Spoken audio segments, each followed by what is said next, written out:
तर नमस्कार मंडळी. आज 31 डिसेंबर म्हणून आपण तर डायरेक्ट ट्रिपला निघालेलो होतो, कारण की वर्षाची सुरुवात जरा चांगली होईल. तर आपण चाललोय तरी कुठं? तर आज आपण जाणार आहे अक्कलकोटला.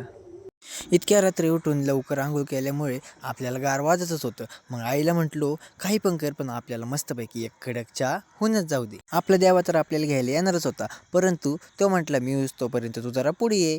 परंतु या अंधारात मी एकटा इतक्या रात्री आपल्याला जरा भेव चाटत होती. पण शेवटी पटक्यास ओमकाराचा आला. आणि फक्त आपला विचार करून चालत नसतो हो.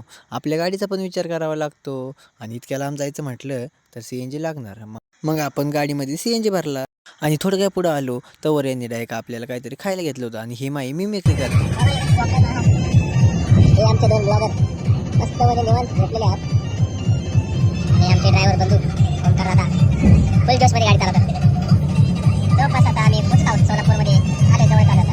आणि आपण थोडीफार झोप घेतली होती, परंतु सकाळी पहाटे 5लाच इतकी गर्दी म्हटल्यावर जरा अवघडच होतं. मग नंतर आम्ही पटापट आवरलं. त्यात ह्यो भाऊ पण आवरतच होता आणि ह्यो तर डायरेक्ट गाडीच्या बाहेर जाऊन आवरत होता. गाड्यांची तर इतकी तुफान गर्दी पाहून आम्ही जरा पाय उचललेच होते, परंतु रस्त्याला सकट इतकी गर्दी होती वाटलं नव्हतं. यांना म्हणालो कितीही काही होऊ द्या, पण आपण इथं स्वामींच्या दर्शनासाठी आलोय, तर स्वामींचं दर्शन घेतल्याशिवाय इथून निघायचं नाही. आणि इतक्या गर्दीत जरा आमचे हाल झालेच होते. आणि इतक्या गर्दीमध्ये काहींनी तर डायरेक्ट त्याच्यावरून उड्या मारून जायचा प्रयत्न केला, पण आमचा अभिदादा म्हणाला ते जात्यात तर मी का नको. तर तो पण जाण्याचा प्रयत्न केला, पण ती त्याच्या अंगलटच आला.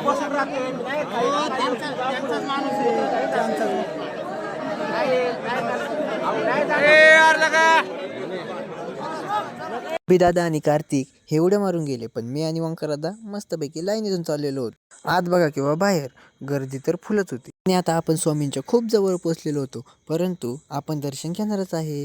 तुम्हाला पण स्वामींचं दर्शन घ्यायचं असेल तर पुढचा व्हिडिओ नक्की बघा.